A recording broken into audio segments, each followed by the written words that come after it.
നമസ്കാരം, സ്വാഗതം സ്പെഷ്യൽ എഡിഷനിലേക്ക്. നവകേരള സദസ്സിന് പിന്നാലെ വിവിധ ജില്ലകളിൽ മുഖ്യമന്ത്രിയുമായി മുഖാമുഖം എന്ന പേരിൽ വലിയ സദസ്സ് സംഘടിപ്പിക്കാൻ പോകുന്നു സർക്കാർ. ഞായറാഴ്ച അത് തുടക്കമാവുകയാണ്. സമൂഹത്തിന്റെ നാനാ തുറകളിൽ നിന്നുള്ള മനുഷ്യരെ മുഖ്യമന്ത്രി നേരിട്ട് കാണുകയാണ്. അവരുടെ അഭിപ്രായങ്ങളും വിമർശനങ്ങളും ചോദ്യങ്ങളും കേൾക്കുകയാണ്. ഒരാൾക്ക് 1 മിനിറ്റ് എന്ന ക്രമത്തിൽ ചോദ്യം ചോദിക്കാൻ അവസരമുണ്ടാകുമെന്നാണ് ഔദ്യോഗികമായി നമ്മളിപ്പോൾ ഇതിനെക്കുറിച്ച് മനസ്സിലാക്കുന്നത്. എല്ലാ വിഭാഗം ആളുകളെയും പങ്കെടുപ്പിക്കും. ഓരോയിടത്തും 2000 പേരെങ്കിലും ഉണ്ടാവണം എന്നാണ് സർക്കാർ ഇപ്പോൾ ആലോചിക്കുന്ന കാര്യം. സ്വാഭാവികമായും വലിയ പണച്ചെലവ് വരുന്ന ഏർപ്പാടായിരിക്കും. അതിന് സ്പോൺസർമാരെ കണ്ടെത്താനാണ് പഴയ പടി സർക്കാർ ഇപ്പോൾ നിർദ്ദേശിച്ചിരിക്കുന്നത്. സ്പോൺസർമാർ എന്ന് പറയുമ്പോൾ കഴിഞ്ഞ തവണത്തെ ഇവന്റുകൾക്ക് സ്പോൺസർമാരെ കണ്ടെത്താൻ സർക്കാർ ഉദ്യോഗസ്ഥർ അവരുടെ പണി മാറ്റിവെച്ച് സർക്കാരിൻ്റെ ഈ എക്സസൈസിന് വേണ്ടി പണം പിരിക്കാൻ മുതലാളിമാരെ കാണാൻ ഇറങ്ങിത്തിരിച്ചത് നമ്മൾ കണ്ടതാണ്. ഇത്തവണ അത് ആവർത്തിക്കുന്നു. സർക്കാർ ഒരു അസുഖകരമായ കീഴ്വഴക്കം ഉണ്ടാക്കുകയാണ്. ഉദ്യോഗസ്ഥരോട് അവരുടെ പ്രിവിലേജും അധികാരവും ഉപയോഗിച്ചുകൊണ്ട് ആളുകളിൽ നിന്ന് പണം പിരിക്കാൻ നിർദ്ദേശിക്കുന്നു. അത് എന്തുമാത്രം നല്ല സംസ്കാരമാണ്. ഇങ്ങനെ സർക്കാർ ഇവന്റുകൾക്ക് പണം കൊടുക്കുന്ന മുതലാളിമാർ, സ്ഥാപനങ്ങൾ, അവർ തിരിച്ചെന്താണ് പ്രതീക്ഷിക്കുക, അവർക്ക് തിരിച്ചെന്താണ് കൊടുക്കുക? അതിൽ ഒളിഞ്ഞു കിടക്കുന്ന വലിയ ദുരൂഹതയുണ്ട്. ഇപ്പോൾ ഉച്ചക്കഞ്ഞി വെക്കാൻ നിർവാഹമില്ല, നമുക്ക് ക്ഷേമ പെൻഷൻ കൊടുക്കാൻ കഴിയുന്നില്ല, KSRTCയിൽ ശമ്പളം കൊടുത്തിട്ടില്ല, ഡ്രൈവിംഗ് ലൈസൻസ് പ്രിന്റ് ചെയ്ത് അയച്ചു കൊടുക്കാൻ 250 രൂപ വാങ്ങിച്ചിട്ട് അത് പ്രിന്റ് ചെയ്യാൻ നമുക്ക് കഴിയുന്നില്ല. ഇന്നിപ്പോൾ ഏറ്റവും പുതുതായി വരുന്ന വാർത്ത MVD ഉദ്യോഗസ്ഥരുടെ ഫോണിന് ബില്ലടയ്ക്കാത്തതുകൊണ്ട് അവരുടെ BSNL സിം കട്ടായി എന്നുള്ളതാണ്. അപ്പോൾ ഈ നിലയ്ക്കുള്ള വലിയ പ്രതിസന്ധികളെ അഭിമുഖീകരിക്കുമ്പോൾ ഇത്ര എക്സ്പെൻസീവായിട്ടുള്ള വ്യായാമങ്ങൾ സർക്കാർ എന്തിനു ചെയ്യുന്നു? ഇതാണോ ഇപ്പോൾ വേണ്ടത്? അങ്ങനെ പല ചോദ്യങ്ങൾ ഇതിനകത്തുണ്ട്. ഈ വിഷയം സംസാരിക്കുകയാണ് നമ്മൾ സ്പെഷ്യൽ എഡിഷനിൽ. എന്നോടൊപ്പമുള്ള M പ്രകാശൻ മാസ്റ്റർ, CPIM നേതാവ്, രാജു പി നായർ കോൺഗ്രസിൽ നിന്ന്, മാധ്യമപ്രവർത്തകനായ ശ്രീ ആനന്ദ് കൊച്ചുകുടിയെ കൂടി ഈ ചർച്ചയിൽ പ്രതീക്ഷിക്കുന്നുണ്ട്.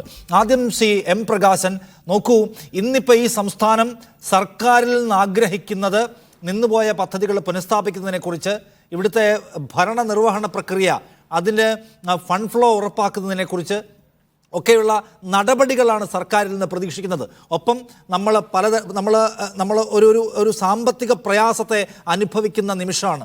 അപ്പം നല്ല അച്ചടക്കത്തോടു കൂടി, പരമാവധി എക്സ്പെൻസ് കുറച്ച് നല്ല അച്ചടക്കത്തോടു കൂടി, സാമ്പത്തിക അച്ചടക്കത്തോടു കൂടി പോകുന്ന ഒരു സർക്കാരിനെയാണ് ജനം ആഗ്രഹിക്കുന്നത് എന്നിരിക്കെ നിങ്ങൾ ഇത്തരം കെട്ടുകാഴ്ചകൾ കൊണ്ട് ജനത്തെ പരിഹസിക്കുകയാണോ?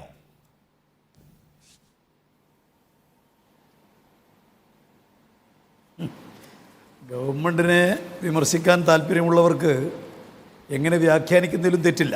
പക്ഷേ നമ്മുടെ സംസ്ഥാനത്തിൻ്റെ ചരിത്രത്തിൽ ആദ്യമായി കേരളത്തിലുള്ള എല്ലാ മന്ത്രിമാരും 140 മണ്ഡലങ്ങളിലും ചെന്ന് ലക്ഷക്കണക്കിന് ആളുകളോട് സംവദിച്ചത് ഈ അടുത്ത കാലത്താണ്. അതിനു മുമ്പേ മന്ത്രിമാർ തന്നെ നേരിട്ട് പങ്കെടുത്തുകൊണ്ടുള്ള പരിപാടികൾ, ജനങ്ങളെ കാണുന്ന അദാലത്തുകൾ സാർവത്രികമായ നിലക്ക് സംഘടിപ്പിച്ചു. ഈ നവകേരള സദസ്സിൽ ഉയർന്നു വന്നിരിക്കുന്ന പ്രശ്നങ്ങൾ അവ പരിഹരിക്കുന്നതിന് സമയബന്ധിതമായി അതിന് ഔദ്യോഗികമായ സംവിധാനം ഉൾപ്പെടെ രാജ്യത്തിൻ്റെ ചരിത്രത്തിലാദ്യമായിട്ട് ഒരു ഗവൺമെൻറ് ഏർപ്പെടുത്തുകയാണ്.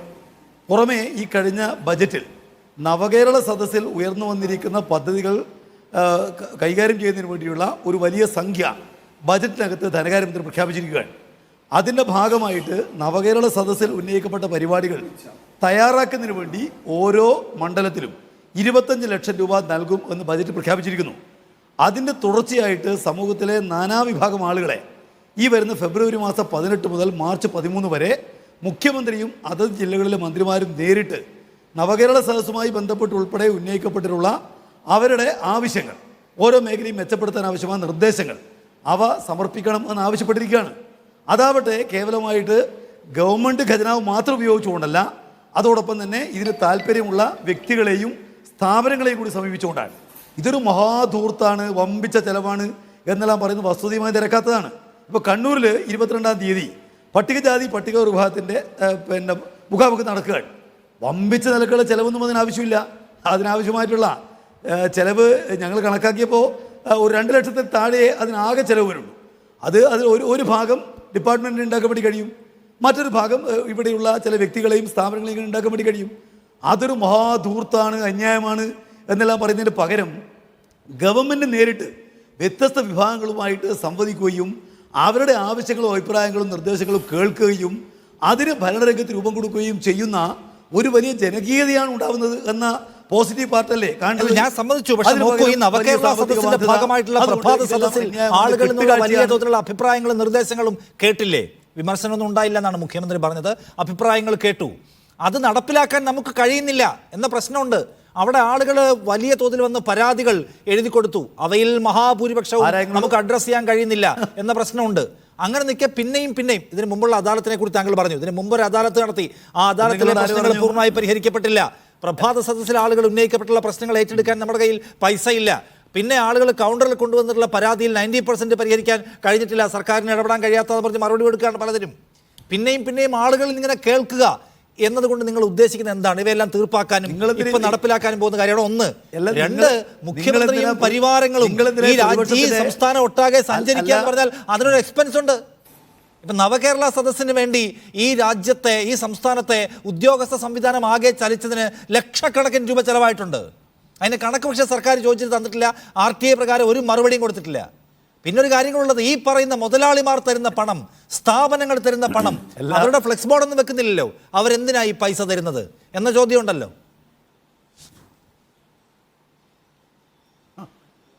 അല്ല, ഇവിടെ നിങ്ങളെന്തിനാണ് പ്രതിപക്ഷത്തിൻ്റെ വാദം ഏറ്റെടുത്ത് മീഡിയ പ്രവർത്തകർ ശക്തമായി വാദിക്കുന്നതെന്ന് എനിക്കറിയില്ല. നവകേരള സദസ്സിലാണ് കേരളത്തിൻ്റെ ചരിത്രത്തിൽ ആദ്യമായിട്ട് അത് കൈകാര്യം ചെയ്യുന്നതിന് ഔദ്യോഗികമായ സംവിധാനം ഉണ്ടാക്കിയത്. ജില്ലകളിൽ അതിന് ചുമതലപ്പെടുത്തിയ പ്രത്യേക ഉദ്യോഗസ്ഥന്മാർ വന്നു. ഈ കാര്യം സംബന്ധിച്ച് തീരുമാനം 3 മാസക്കാലത്തിനുള്ളിൽ എടുക്കണം എന്ന തീരുമാനം വന്നു. നിരവധി കാര്യങ്ങളുടെ മേലെ തീരുമാനമായി. നിങ്ങൾ തീരുമാനമാകാത്ത വിഷയങ്ങൾ, ഇപ്പോൾ കേരളത്തിൻ്റെ ചരിത്രത്തിൽ ഈ പറയുന്ന മന്ത്രിമാരുടെ ഇത്തരം പരിപാടികളിൽ ഏറ്റവും ഏറെ പരാതികൾ പരിഹരിക്കപ്പെട്ടത് ഈ ഗവൺമെൻറ് കാലത്താണ്. നിയമസഭയിൽ കണക്ക് വന്നിട്ടുണ്ടല്ലോ. നവകേരള സദസ്സിന്റെ ഭാഗമായി ഉന്നയിക്കപ്പെട്ട പരാതികളിൽ പരിഹരിക്കപ്പെട്ടിട്ടില്ല. ഒരു കാര്യമുണ്ട് ഈ പ്രകാശ് മാഷ്, നിങ്ങളൊരു കാര്യം മനസ്സിലാക്കണം.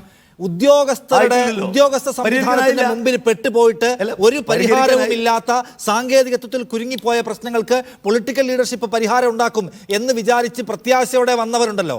അവരുടെ പരാതി മേടിച്ച് അതേ ഉദ്യോഗസ്ഥ വൃന്ദത്തിന്റെ ടേബിളിലേക്ക് മടക്കി അയക്കുക എന്ന പ്രക്രിയയാണ് മഹാഭൂരിപക്ഷം പരാതിയിലും ചെയ്തിട്ടുള്ളത്.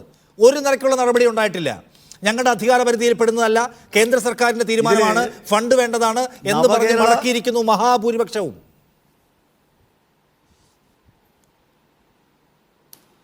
അതിൽ ഈ മഹാഭൂരിപക്ഷം എന്നുള്ളത് നിങ്ങളുടെ കൂട്ടിച്ചേർക്കലാണ്.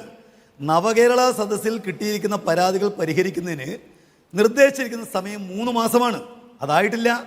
3 മാസത്തിനുള്ളിൽ ഞാൻ മനസ്സിലാക്കിയെടുത്തോളം ധാരാളം പരാതികൾ ഇതിനൊക്കെ പരിഹരിക്കപ്പെട്ടിട്ടുണ്ട്. പക്ഷേ ക്ഷീരമുള്ളവർ അകിടും ചുവട്ടിലും ചോര തന്നെ കൊതുകിന് കൗതുകം എന്ന് പറഞ്ഞ പോലെ പരിഹരിക്കപ്പെടാത്ത പരാതികൾക്കാണ് നിങ്ങൾക്ക് താല്പര്യം. നിങ്ങൾ അതിനെപ്പറ്റി പറയുന്നു.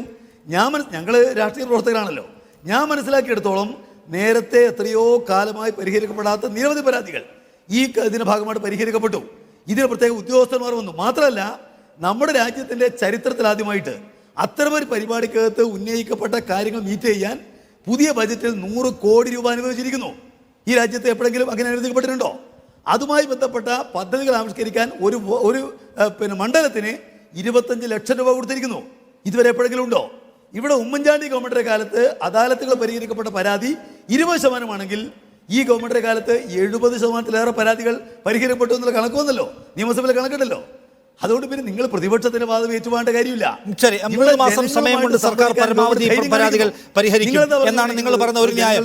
ഇപ്പൊ 1.5 മാസം സമയം പിന്നിടുമ്പോൾ അങ്ങനെയാണെങ്കിൽ ഒരു സാധാരണ ഒരു ഗ്രോത്ത് കാണണമല്ലോ പരാതി പരിഹരിക്കുന്നതിൽ. അത് കാണുന്നില്ല എന്നുള്ള പ്രശ്നം ഞാൻ അവിടെ നിർത്തിയിരിക്കുകയാണ്. ഈ സർക്കാർ കൊണ്ടുവരുന്ന എല്ലാ ഈ സാമ്പത്തിക ചെലവുള്ള ഇനീഷ്യേറ്റീവുകൾക്കും ഈ നാട്ടിലെ മുതലാളിമാർ പണം തരുന്നത് എന്തിനായിരിക്കും? അത് പറയാമോ ശ്രീ പ്രകാശ് മാസ്റ്റർ? എന്നാ അതും തെറ്റാണ്. വലിയ മുതലാളിമാരുടെ കയ്യിൽ നിന്ന് ഇപ്പോൾ ടാറ്റ, ബിർള, അവരുടെ കയ്യിൽ നിന്ന് വലിയ പണം വാങ്ങിയത് ആരാണെന്നുള്ളത്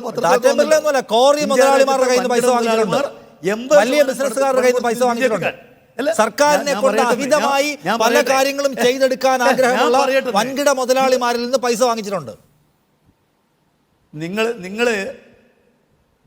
നിങ്ങൾ എൻ്റെ വായിൽ വർത്തമാനം പറയില്ല. ഈ സംഘാടനത്തിൽ പങ്കുവയ്ക്കുന്ന ഒരാളാണ് ഞാൻ. നമ്മുടെ ജില്ലയിൽ നടക്കുന്ന, കണ്ണൂർ ജില്ലയിൽ നടക്കുന്ന പരിപാടികളിൽ സംഘാടനത്തിൽ പങ്കെടുക്കുന്ന ആളാണ് ഞാൻ. ഓരോ വൻകിട മുതലാളിമാരോടും വലിയ പൈസ വാങ്ങിയിട്ടില്ല. ഞാൻ ഉറപ്പിച്ച് പറയും. ഞങ്ങൾക്കെല്ലാം ബന്ധമുള്ള സാധാരണക്കാരാണ് നമ്മുടെ അനുഭവികളുണ്ട്. കുറച്ച് പൈസ തരാൻ കഴിയുന്നവർ, ഒരു 20,000, 25,000 ഒക്കെ തരാൻ കഴിയുന്നവർ. അത് ഇപ്പോൾ ടാറ്റയും ബിർളയും ഒക്കെയുള്ള ആളുകൾ കൊടുത്തിരിക്കുന്ന കോടിക്കണക്കിന് രൂപ നിങ്ങൾക്ക് ചർച്ച ചെയ്യാനല്ലോ. ഇന്ത്യയില് ന്യൂനപക്ഷങ്ങൾ അറിയില്ലല്ലോ പ്രകാശ് മാഷ്, ഇവിടെ ആരൊക്കെ പൈസ എത്ര കാശ് ചെലവായി ചോദിച്ചിട്ട് ഇവിടെ ഒരു RTA മറുപടി തരുന്നില്ല. പിന്നെ ആർക്കറിയാം ഇതൊക്കെ എന്താ ഏർപ്പാടെന്ന്? എന്തിനാര് പൈസ തന്നു, എന്ത് പകരം ചെയ്തു കൊടുത്തു, അവരുടെ ബെനിഫിറ്റ് എന്താണ്? നോക്കൂ, ഇപ്പൊ ഞാൻ കുറച്ച് പൈസ തരാം, ഞാനൊരു സ്ഥാപനം നടത്തുന്നു, എന്റെ പൈസ കൊണ്ട് നിങ്ങൾ നടത്തുകയാണെങ്കിൽ നവകേരള സദസ്സിൽ എന്റെ സ്ഥാപനത്തിന്റെ ഒരു ഫ്ലെക്സ് വെക്കണം, ഒരു പരസ്യം വെക്കണം, അതുപോലും ഇല്ല. പിന്നെ ഞാൻ എന്തിനു തരണം? അപ്പൊ നിങ്ങൾ തമ്മിലുള്ള ഡീൽ എന്താണെന്ന് ജനത്തിന് അറിയണ്ടേ, അത് പറയണ്ടേ? അപ്പൊ ചോദിക്കുമ്പോൾ ഒന്നിനും കണക്കില്ല, ഒരു കണക്ക് നിങ്ങൾ പറയുന്നില്ല. നിങ്ങളുടെ മനോഭാവമല്ല, നിങ്ങൾ മനസ്സിലാക്കണം, നിങ്ങളുടെ മനോഭാവമല്ല ഈ രാജ്യത്തിലെ സാമാന്യ ജനങ്ങൾ പങ്കിടുന്നത്. ഇപ്പൊ ഞങ്ങൾ പാർട്ടി ഫണ്ട് പിരിക്കുന്നു, നിരവധി പൈസ തരുന്ന ആളുകളുണ്ട്, അവരുടെ പേര് വരണം വിചാരിച്ചിട്ട് തരുന്നത്. നിങ്ങൾക്ക് എന്ത് കൊടുത്താലും കിട്ടണം, പണം തന്നാൽ കിട്ടണം. അത് നിങ്ങളുടെ അഭിപ്രായം. സാമൂഹ്യബോധം എന്ന് പറയുന്നത് അതല്ല, പൊതുവായ കാര്യങ്ങൾക്ക് വേണ്ടിയിട്ട് ഞാൻ ആയിക്കോട്ടെ, ശരി, സാമൂഹ്യ ബോധത്തിന്റെ ഭാഗമായിട്ട് CPI പ്രവർത്തന ഫണ്ട് കൊടുക്കുന്നത് സർക്കാർ കൊടുക്കുന്നത്. CPIഎമ്മിന്റെ കാര്യം പറഞ്ഞ പോലെ അല്ല, സർക്കാരിനാണ് ആ പൈസയുടെ കണക്ക് ജനത്തിനെ അറിയിക്കണം.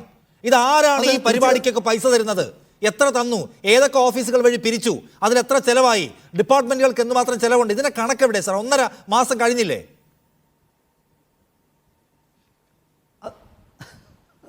അല്ല, ഇതില് പബ്ലിക്കായിട്ട് വാങ്ങിയിട്ടുള്ള പൈസക്കെല്ലാം കൃത്യമായ കണക്കുണ്ടാവുന്നത്, അതിന് നിങ്ങൾ സംശയിക്കേണ്ട കാര്യമില്ല. നിങ്ങൾ വിചാരിക്കുന്ന പോലെ കോടിക്കണക്കിന് രൂപ വാങ്ങിയിട്ടൊന്നല്ല ഈ പരിപാടി നടത്തുന്നത്. ഇത് ചുരുക്കം ചില ആളുകളിൽ നിന്ന് വാങ്ങി നടത്തുന്ന പരിപാടിയല്ല. ഞങ്ങൾ ആളുകളോട് ചോദിച്ചാൽ പണം തരാൻ വേണ്ടിയിട്ട് സന്നദ്ധമായിട്ടുള്ള ആളുകളുണ്ട്. കാരണം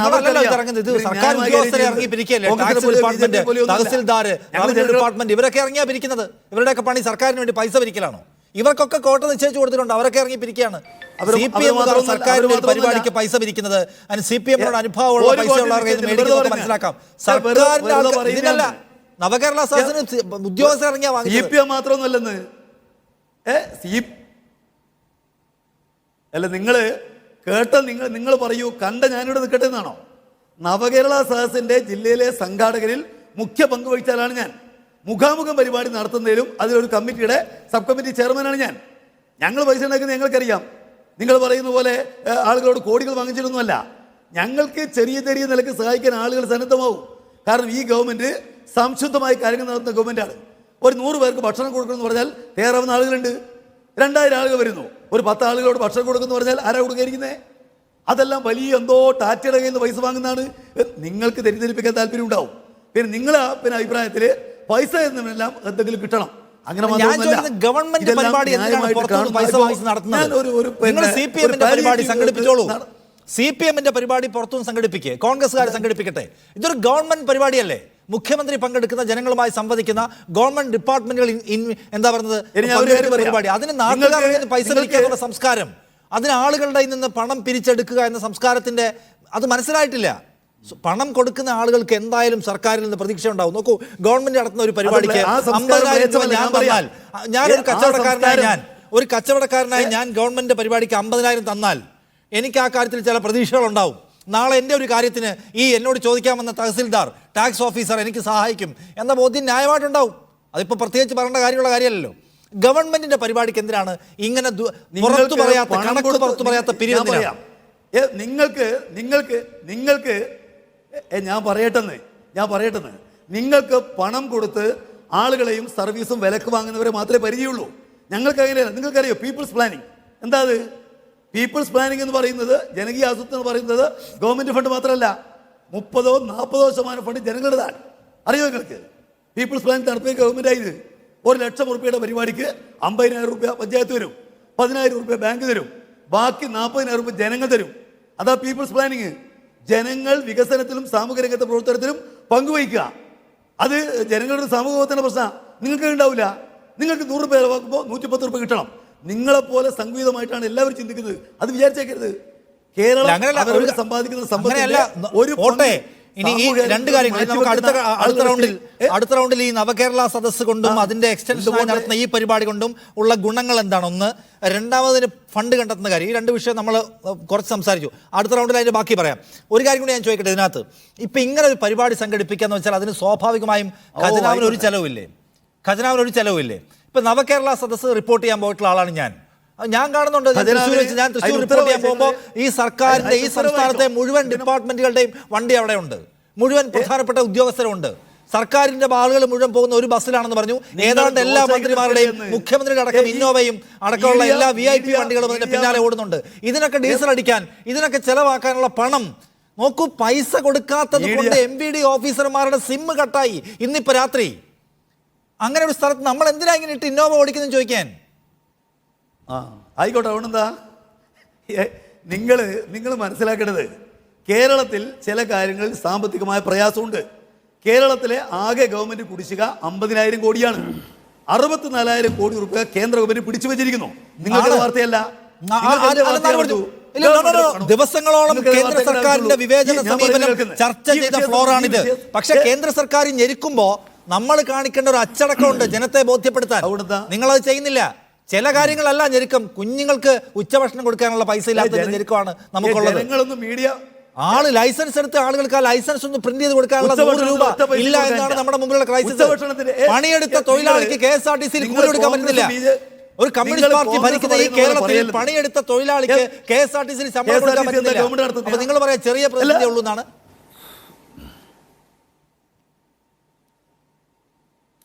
അല്ല, മീഡിയ പണല്ലോ ജനങ്ങളെ തട്ടിപ്പേറൊന്നും മീഡിയ പണിയില്ലല്ലോ.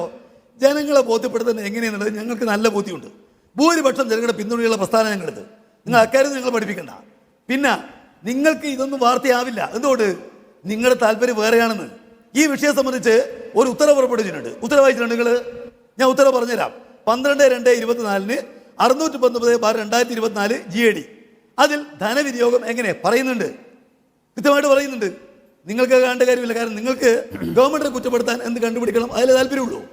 ഇത് ജനങ്ങളുടെ ഗവൺമെന്റ് ആണെന്ന്. ജനങ്ങൾ ഈ ഗവൺമെന്റിന് പണം തരൂ, ഒരു സംശയവും വേണ്ട. UDF ഭരിക്കുമ്പോൾ തരൂല, കാരണം കക്കല പ്രധാന പണി. BJP ഭരിക്കുമ്പോൾ തരില്ല, കളവാണ് പണി. കേന്ദ്ര പൈസ വാങ്ങിച്ചിട്ട് ജനങ്ങൾ തരുന്നു എന്ന് നിങ്ങൾ പറയുന്നു. നവകേരള സദസ്സിനും ജനം തന്നിട്ടുണ്ട്.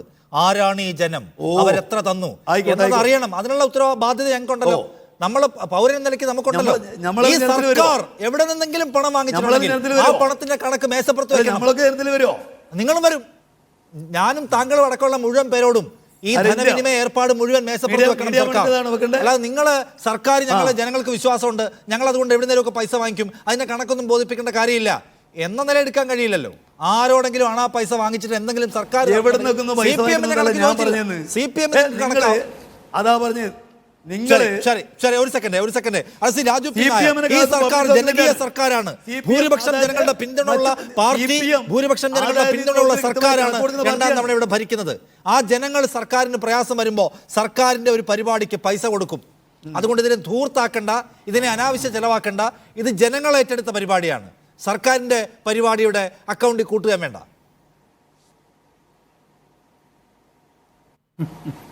ചിരിക്കാതെ എന്ത് ചെയ്യാൻ പറ്റും? എന്തായാലും ഞാനൊരു അക്ഷരവും മിണ്ടാതെ 20 മിനിറ്റ് ഇരുന്ന് പ്രകാശൻ മാഷ് സംസാരിക്കട്ടെ എന്ന് വെച്ചിട്ടാണ്. പ്രകാശൻ മാത്രം അല്ലല്ല, ഞാൻ പറഞ്ഞോട്ടെ. പ്രകാശൻ മാഷ് എത്രമാത്രം സംസാരിക്കുന്നോ അത്രമാത്രം ഈ ഗവൺമെന്റിന്റെ മുഖം വികൃതമാവും എന്നുള്ളത് കൊണ്ടാണ് ഞാൻ ഒരു അക്ഷരം മിണ്ടാതെ 18 മിനിറ്റോളം ഈ ചർച്ചയിൽ ഇരുന്നത്. അദ്ദേഹത്തിന്റെ ഇടയ്ക്ക് വന്ന ഒരു വാക്കിൽ ഈ സർക്കാരിന്റെ മനോഭാവം നിഷാദ് ചോദിച്ചു. ഈ കുഴപ്പമില്ല, പറഞ്ഞോ മാഷ് പറഞ്ഞു. അങ്ങ് പറഞ്ഞാൽ നാട്ടുകാർക്ക് കൃത്യമായിട്ട് കാര്യം മനസ്സിലാവും.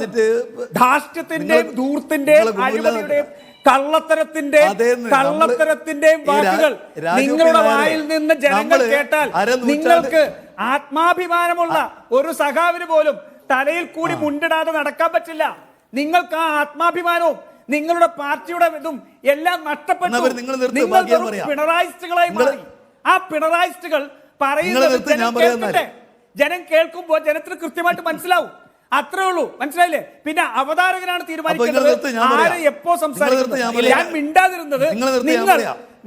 മിണ്ടാതിരുന്നത് നിങ്ങൾ പറയുന്ന കള്ളം, നിങ്ങൾ പറയുന്ന ധാർഷ്ട്യം, നിങ്ങൾ പറയുന്ന മര്യാദകേട്, നിങ്ങൾ പറയുന്ന ഇടതുപക്ഷ വിരുദ്ധത, നിങ്ങൾ പറയുന്ന ജനവിരുദ്ധ, അത് ജനങ്ങൾക്ക് കൃത്യമായിട്ട് മനസ്സിലാവും എന്നാണ് ഞാൻ പറഞ്ഞത്.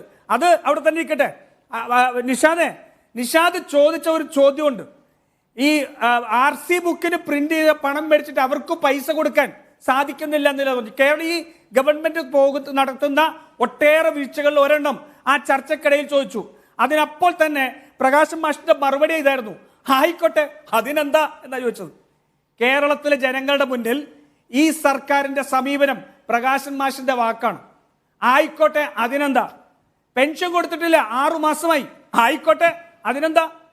KSRTCക്ക് പണം കൊടുത്തിട്ടില്ല, അദ്ദേഹം ചോദിച്ചു സർക്കാരാണോ നടത്തുന്നതെന്ന്, ആയിക്കോട്ടെ അതിനെന്താ. ലൈഫ് ഭവന പദ്ധതി 717 കോടി വെച്ചു, 1800 2000 വീടുകൾക്ക് മാത്രമാണ് 1 ലക്ഷം സർക്കാരിന്റെ വിധേയം കൊടുത്തിരിക്കുന്നത്, ആയിക്കോട്ടെ അതിനെന്താ. മനസ്സിലായില്ലേ? അപ്പോ ഈ കേരളത്തിൽ ഈ സർക്കാരിന് ഉദ്യോഗസ്ഥരുൾപ്പെടെ മുഴുവൻ നടക്കുന്ന ധൂർത്തിന്റെയും അഴിമതിയുടെയും എല്ലാം മറുപടി അധികാരത്തിന്റെ ധാർഷ്ട്യത്തിന്റെ മറുപടിയാണ്, ആയിക്കോട്ടെ അതിനെന്താണ്. ഇന്നത്തെ ചർച്ചയുടെ ഹൈലൈറ്റ് പ്രകാശൻ മാഷിന്റെ വാക്കാണ്, ആയിക്കോട്ടെ അതിനെന്താ. മനസ്സിലായില്ലേ നിഷാദെ? ഇന്നത്തെ ഒരു ദിവസം കേരളം കഴിഞ്ഞ ഏകദേശം 6-7 മാസങ്ങളായിട്ട് ചോദിച്ചുകൊണ്ടിരിക്കുന്ന ചോദ്യങ്ങളുടെ ഉത്തരം കിട്ടിയ ദിവസമാണ്. ഒരാനക്കള്ളൻ ഈ സംസ്ഥാനത്ത് നിന്നുകൊണ്ട് സംസ്ഥാനത്തിന്റെ വിഭവങ്ങളെ വിറ്റ് മകൾക്കും മകനും വേണ്ടി പണമുണ്ടാക്കി മരുമകന്റെ പേരിൽ കമ്പനി തുടങ്ങി ഈ നാട്ടിലെ മുഴുവൻ വിഭവങ്ങളും അടിച്ചു മാറ്റി ഇടതുപക്ഷ മുന്നണിയുടെ നയത്തിനെതിരായി, CPM-ന്റെ നയത്തിനെതിരായി, സർക്കാരിന്റെ പ്രഖ്യാപിത നയത്തിനെതിരായി ഈ രാജ്യത്തെ മുഴുവൻ വിറ്റുകൊണ്ടിരിക്കുന്ന ഒരു കാലത്ത് അഴിമതിയുടെ ധൂർത്തിന്റെ മുഖമായിട്ട് പിണറായി വിജയൻ ഇന്ന് നിൽക്കുന്ന ദിവസമാണ്. ആ ദിവസം ഈ പറയുന്ന ഈ പദ്ധതിക്ക് മറ്റൊന്നും ഉത്തരവില്ല. ഞാൻ കട്ടു, അതുകൊണ്ട് എന്നെ ന്യായീകരിക്കാൻ CPM-ന്റെ സഖാക്കൾക്ക് ഇന്ന് എച്ചിലിട്ട് തരുന്നു, നിങ്ങൾ പിരിച്ചോ. അതല്ലേ സംഭവിക്കുന്നത്? കേരളോത്സവത്തിന്റെ പേരിൽ, നവകേരള സദസ്സിന്റെ പേരിൽ പിരിച്ചില്ലേ? എവിടെയാ കണക്ക്? കേരളത്തിലെ മാധ്യമങ്ങൾ ഉൾപ്പെടെ ഈ സർക്കാരിനോട് വിവരാവകാശം വെച്ച് ചോദിച്ചു. ഒരു ചോദ്യത്തിന് 8 വകുപ്പുകളിൽ ചോദ്യം കറന്നു. 8 വകുപ്പുകളിൽ ചോദ്യം കറങ്ങിയിട്ട് എന്റെയും നിഷാദിന്റെയും നികുതി പണം ഉപയോഗിച്ചുകൊണ്ട് പ്രകാശൻ മാഷിന് കുഴപ്പമില്ല, ആ തമ്പുരാന് കൊടുക്കാൻ വേണ്ടി പ്രകാശൻ മാഷ് കൊടുക്കുന്ന ഇഷ്ടദാനമായിട്ട് ആ നികുതി ഞാനും കാണുകയാണ്. എന്നിട്ട് ഈ സർക്കാർ നമ്മൾ കൊടുക്കുന്ന നികുതി പണത്തിൽ നിന്ന് 27 കോടി എടുത്ത് കേരളോത്സവത്തിൽ ചെലവാക്കി. എവിടെ കണക്ക്? 8 വകുപ്പുകൾ പറഞ്ഞു, ഞങ്ങളുടെ കയ്യിൽ ഒരു കണക്കുമില്ല, ഇല്ലേ? നവകേരള സദസ്സും കേരളോത്സവത്തിനും പിരിക്കാൻ പറഞ്ഞു. എന്താ പറഞ്ഞത്? ഒരു കൂപ്പണും വേണ്ട, ഒരു രസീതും വേണ്ട, പിരിച്ചോളൂ എന്ന് പറഞ്ഞു. എന്നിട്ട് കേരളത്തിലെ മുഴുവൻ അസംബ്ലികളും CPM-ന്റെ ഏരിയ സെക്രട്ടറിമാരെ അതിന്റെ കൺവീനറാക്കി വെച്ചു. പ്രകാശൻ മാഷ് ഇവിടെ നിന്ന് പറയുക ഞാൻ നടത്തിയെന്ന്. നിങ്ങൾക്ക് എന്താ അവകാശം? നിങ്ങൾക്ക് എന്താ അവകാശം സർക്കാരിന്റെ പരിപാടി നടത്താൻ? നിങ്ങളെയെല്ലാം ഇതിന്റെ തലപ്പത്ത് കൊണ്ടുപോയിട്ട് പിരിവ് നടത്താൻ, റെസിപ്റ്റ് ഇല്ലാതെ പിരിവ് നടത്തി പിരിച്ചു പുട്ടടിക്കാൻ നിങ്ങൾക്ക് അവകാശം തന്നിട്ട് ഏറ്റവും പ്രധാനപ്പെട്ട കള്ളത്തരം കാണിച്ച് ഈ സംസ്ഥാനത്തെ മുഴുവൻ വിറ്റു പെറുക്കി അതിന്റെ മുഴുവൻ മുകളിൽ ഇരുന്നിട്ട് എച്ചിൽ കഷ്ണം CPM-ന്റെ സഖാക്കന്മാർക്ക് ഇട്ടുകൊടുക്കുക. ന്യായീകരിക്കാനുള്ള കൂലി ഉളുപ്പുണ്ടോ സഖാക്കന്മാർക്ക്? ഒരല്പമെങ്കിലും ഉളുപ്പുണ്ടോ? എന്ത് കാണിച്ചു നവകേരള സദസ്സിൽ? എന്തു സംഭവിച്ചു? കേരളത്തിൽ വന്ന പരാതികൾ ഞാൻ പറഞ്ഞല്ലോ, എത്രയോ പരാതികൾ. 7,46,000 പേര് വീടില്ലാതെ അപേക്ഷ കൊടുത്തിട്ടുണ്ട്. ആ അപേക്ഷ കൊടുത്ത 7,46,000 പേര് ബഹുഭൂരിഭാഗം നവകേരള സദസ്സിൽ ചെന്ന് പറഞ്ഞു ഞങ്ങൾക്ക് വീടില്ല, ആ വീട് തരണം, അപേക്ഷ കൊടുത്തിട്ട് ഇത്ര നാളായി. എന്തു പറഞ്ഞു? നിങ്ങൾ ഗ്രാമസഭയിൽ പോയി പറഞ്ഞോളാൻ പറഞ്ഞു. ഗ്രാമസഭയിൽ പോയി പറയാനാണെങ്കിൽ ഈ കെട്ടുകാഴ്ചയുടെ ആവശ്യമുണ്ടോ? നിഷാദ് ചോദിച്ച പോലെ ഈ 4,86,000 പേര് വീട് പണിയുന്നതിന് വേണ്ടി ഉള്ള കിടക്കാടം പൊളിച്ചു നീക്കിയിട്ട് തദ്ദേശ സ്വയംഭരണ സ്ഥാപനങ്ങളോട് എഗ്രിമെന്റ് വെച്ചിട്ടിരിക്കുക. അവർക്ക് പണം കൊടുക്കാൻ കഴിഞ്ഞിട്ടില്ല. മനസ്സിലായില്ലേ? അവർ ചെന്നു, അവരോട് പറഞ്ഞു പണമില്ല. ഒന്ന് ആലോചിച്ച് നോക്കൂ നിഷാദെ, ഈ കേരളത്തിന്റെ ഭരണസിരാ കേന്ദ്രത്തിൽ നിന്ന് മുഴുവൻ മന്ത്രിസഭയും മാറി നിന്നത് 45 ദിവസമാണ്. ഇനി ഈ സാമ്പത്തിക വർഷം അവസാനിക്കാൻ 45 or 50 ദിവസം മാത്രമേ ബാക്കിയുള്ളൂ. എത്രയാ ഈ സംസ്ഥാനത്തിന്റെ എക്സ്പെൻഡിച്ചർ? ഇവർ പറയുന്നു പണമില്ലെന്നല്ല പറയുന്നത്. നിങ്ങൾ പ്രഖ്യാപിച്ച പദ്ധതികളുടെ പുതിയ പദ്ധതികളൊക്കെ പോട്ടെ, അതിന്റെ പുറകെയൊന്നും നിങ്ങൾ പോകണ്ട. നിങ്ങൾ പ്രഖ്യാപിച്ച പദ്ധതികളുടെ 55% പോലും ചെലവാക്കാൻ കഴിയാതെ പരാജയപ്പെട്ടൊരു ഗവൺമെന്റാ. 38% തദ്ദേശ സ്വയംഭരണ സ്ഥാപനങ്ങളുടെ എക്സ്പെൻഡിച്ചർ എന്ന്. ഇനി ആ കൂടി 45 ദിവസം കേരളത്തിലെ ഗ്രാമീണ റോഡുകൾ ഉൾപ്പെടെ, പാവപ്പെട്ടവന് ലൈഫ് ഭവന പദ്ധതിയിൽ കൊടുക്കാനുള്ള പണം ഉൾപ്പെടെ, പെൻഷൻ കൊടുക്കാനുള്ള പണം ഉൾപ്പെടെ മുഴുവൻ പണവും തടഞ്ഞു വെച്ചിരിക്കുക. തദ്ദേശ സ്ഥാപനങ്ങൾക്ക് 2ാം ഗഡു പോലും പൂർണ്ണമായി കൊടുത്തിട്ടില്ല. 3ാം ഗഡുവിന്റെ കാര്യം മിണ്ടാനില്ല. 38% എക്സ്പെൻഡിച്ചർ ഗ്രാമീണ റോഡുകൾ. ഈ അവസ്ഥയിൽ കേരളം ഇന്നവരെ പോയിട്ടുണ്ടോ? അതെല്ലാം തകർത്തിട്ട് ഇന്ന് ഈ പറയുന്ന അഴിമതിയുടെ മൂർത്തിയായി, അഴിമതിയുടെ ഈ ഗോട്ട് ദ പാൻസ് ഡൗൺ എന്ന് ഇംഗ്ലീഷ് പറയുമല്ലോ, ആ ഗോട്ട് ദ പാൻസ് ഡൗൺ എന്ന് പറയുന്ന നഗ്നനായി പിണറായി വിജയൻ സമൂഹത്തിന്റെ മുന്നിൽ നിൽക്കുമ്പോൾ അതിനെയെല്ലാം വഴിമാറ്റാൻ വേണ്ടി പുതിയ തന്ത്രവുമായി ഇറങ്ങിയിരിക്കുക. ആ പുതിയ തന്ത്രം മറ്റൊന്നുമല്ല, CPM-ന്റെ ന്യായീകരണ തൊഴിലാളികൾക്ക് പൈസ പിരിക്കാനുള്ള അവകാശം കൊടുത്തുകൊണ്ട് ഞാൻ കട്ടിട്ടുണ്ട് നിങ്ങളും കട്ടോളൂ എന്ന് പറയുന്ന ഡീലാണ് ഇനി നടക്കാൻ പോകുന്നത്. എവിടെയാണ് ഈ സർക്കാരിന് ജനങ്ങളോട് ബാധ്യത? എവിടെയാണ് ഈ സർക്കാർ ജനങ്ങളോട് പിരിച്ച കണക്ക് പറഞ്ഞത്? GST-യുടെ ഉദ്യോഗസ്ഥരെ ഉൾപ്പെടെ ക്വാറികളിലും മറ്റെല്ലായിടത്തും പോയി പണം പിരിക്കാൻ ഏൽപ്പിച്ചില്ലേ? എന്നിട്ട് GST പിരിക്കാൻ കഴിയാതെ സർക്കാർ നിൽക്കുക, നികുതി പിരിക്കാൻ കഴിയുന്നില്ല. ഈ സംസ്ഥാനത്തിന് അർഹതപ്പെട്ട നികുതി, ആ കോടികൾ ഈ പറയുന്ന ക്വാറി ഉടമസ്ഥരും മാഫിയയും അതുപോലെ തന്നെ മറ്റുള്ളവരും അടിച്ചു മാറ്റുമ്പോൾ GST ഉദ്യോഗസ്ഥന് ഒത്താശ ചെയ്ത് കൊടുക്കുക, എന്നിട്ട് അതിന് താമ്രപത്രം കൊടുക്കുന്ന ഒരു ഗവൺമെന്റ് അവരെ പറഞ്ഞു വിടുക. ഈ തദ്ദേശ സ്ഥാപനങ്ങളിൽ ഇരിക്കുന്ന BDO-മാരുൾപ്പെടെ പഞ്ചായത്ത് സെക്രട്ടറിമാരുൾപ്പെടെ അവർ നികുതി പിരിക്കേണ്ടടുത്ത് അവരുമായി സംഭാവന ചോദിക്കുക. നാളെ പോയിട്ട് എങ്ങനെ നികുതി പിരിക്കും? നാളെ പോയിട്ട് എങ്ങനെ ലൈസൻസ് ഫീ ചോദിക്കും? നാളെ എങ്ങനെ ഇവർക്കെതിരെ ക്രമവിരുദ്ധമായിട്ടൊരു കാര്യത്തിന് നടപടിയെടുക്കും? ഈ സർക്കാരിന്റെ സംവിധാനത്തെ മുഴുവൻ പിരിവ് സമ്പ്രദായമാക്കി മാറ്റിയ ഒരു സർക്കാർ പിണറായി വിജയന്റെ സർക്കാരാണ്. ധാർമ്മികമായി തന്നെ ഒരുപാട് പ്രശ്നങ്ങൾ അതിനകത്തുണ്ട്. സാമ്പത്തികമായിട്ടുള്ള ക്രമക്കേടുകളുടെ ഒരുപാട് സാധ്യതകളിലേക്ക് അദ്ദേഹം വിരൽ ചൂണ്ടുന്നു. ധാർമ്മികമായി തന്നെ നമ്മുടെ ഉദ്യോഗസ്ഥ സംവിധാനത്തിന്റെ ആകെ തന്നെ മൊറയിൽ തകർക്കുന്ന തരത്തിലുള്ള പ്രവർത്തന രീതി അതിനകത്തുണ്ട്. അതുപോലെ കുറേ അധികം ഇഷ്യൂസ് അതിനകത്ത് ഇപ്പോഴും ഉണ്ട്. ശ്രീ ആനന്ദ് കൊച്ചുകുടി മാധ്യമപ്രവർത്തകരോടൊപ്പം ഉണ്ട്. ശ്രീ ആനന്ദ് കൊച്ചുകുടി, നവകേരള സദസ്സ് ദിവസങ്ങളെടുത്ത് നടത്തിയിട്ടുള്ള ഒരു എക്സസൈസ് ആയിരുന്നു. അത് വലിയ തോതിൽ വിമർശിക്കപ്പെട്ടു, പല അർത്ഥത്തിൽ വിമർശിക്കപ്പെടുന്നത് നമ്മൾ കണ്ടു. പക്ഷേ ഗവൺമെൻറ് അതൊരു വലിയ സക്സസ് ആണ് എന്നാണ് അവകാശപ്പെട്ടത്. അപ്പോൾ ആ ഒരു 30 ദിവസം നീണ്ടുനിന്ന വിവാദ കാലഘട്ടം കഴിഞ്ഞിട്ട് വീണ്ടും അതിൻ്റെ ഒരു എക്സ്റ്റൻഷൻ സർക്കാർ ഇതാ തയ്യാറെടുക്കുകയാണ്. അത്ഭുതം തോന്നുന്നു ഒരു വശം നോക്കിയാൽ. കാരണം ഇത്രയും വിമർശിക്കപ്പെട്ട, ഇത്രയും സാമ്പത്തിക പ്രയാസമുള്ള ഒരു കാലത്ത് ഇങ്ങനെയുള്ള ഒന്ന് എന്തിനാണ്? സത്യത്തിൽ ആ പരിപാടി ജനങ്ങളുമായി നേരിട്ട് കമ്മ്യൂണിക്കേറ്റ് ചെയ്യുക, എന്താണ് സംഭവിക്കുന്നതെന്ന കാര്യം ജനങ്ങളെ എഡ്യൂക്കേറ്റ് ചെയ്യുക, ഇതാണല്ലോ ഉദ്ദേശം. അപ്പോൾ അവരിൽ നിന്ന് കേൾക്കുകയും ചെയ്യുക. ആ പ്രോസസ്സ് വിജയമായിരുന്നു. അങ്ങനെയാണ് സർക്കാരിൻ്റെ അസസ്മെൻ്റ് എന്ന് കാണണോ ശ്രീ ആനന്ദ്?